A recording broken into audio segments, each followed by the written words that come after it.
ভাড়ায় করে আনা বিদেশি সরকার এসে পোর্ট নির্ধারণ করবে, করিডোর নির্ধারণ করবে, সেই রাজনীতির দিন তো 5ই আগস্টই ছাত্র জনতার গণঅভ্যুত্থানের মাধ্যমে।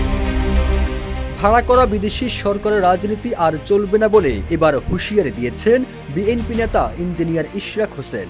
তিনি বলেন, বিদেশি ভাড়াটের সরকার বন্দর নির্ধারণ করবে, করিডোর নির্ধারণ করবে বা বাংলাদেশের ভবিষ্যৎ নির্ধারণ করবে, আমরা তা হতে দেব না। বাংলাদেশের মালিক জনগণ। ইশরাক দৃঢ়ভাবে আরো বলেন, আমরা এদেশে থাকবো, বিদেশে গিয়ে সেটেল হব না।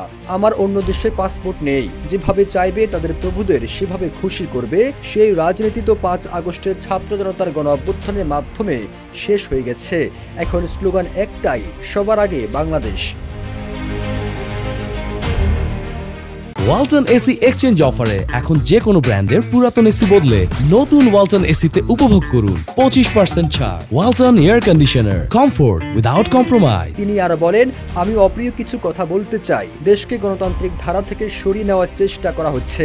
কোনো ব্যক্তির উপর আমি আঙ্গুল তুলব না। একটি গোষ্ঠী এই বিষয়ে কাজ করছে। আমরা 17 বছর হাসিনার বিরুদ্ধে বুক ফুলিয়ে আমাদের পরিচয় গোপন না করে রাজপথে দাঁড়িয়ে আন্দোলন করেছি। আমাদের অনেক ভাই এতে শহীদ হয়েছে। আমরা সেই দল করি। তিনি বলেন, আমরা 6 ঘন্টার নোটিশে, 12 ঘন্টার নোটিশে বা 24 ঘন্টার নোটিশে দলের হাইকমান্ড আমাদের যে নির্দেশ দেবেন আমরা সেটা পালন করার জন্য প্রস্তুত। জাতীয় ঈদগাহে ঈদুল আজহার নামাজ শেষে গণমাধ্যম কর্মীদের তিনি এসব কথা বলেন। এ সময় তিনি বলেন, আমি ধানের শীষের প্রতীক নিয়ে নির্বাচন করেছি, এটাই তাদের সমস্যা। এর সঙ্গে আরো অনেক কিছুর যোগসূত্র আছে। অভ্যুত্থানের পর বিএনপি মহাসমাবেশ করে জানিয়েছিল যে 3 মাসের মধ্যে নির্বাচন দেওয়া সম্ভব। অতীতে এটা হতে দেখেছি আমরা। ইশরাক আরো বলেন, প্রধান উপদেষ্টা বাম গণতান্ত্রিক জোটকে প্রতিহত করার ঘোষণা দিয়েছেন। এটা অত্যন্ত দুঃখজনক। আমি নিজেও মর্মাহত হয়েছি। ওনার মুখ থেকে আমরা এই ধরনের কথা আশা করি নাই।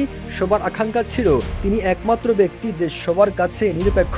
সেই জায়গা থেকে কেন আজকে এই পরিবর্তন, সেটা আমাদের ভাবিয়ে তুলেছে। সবুজ আলম, ইত্তেফাক।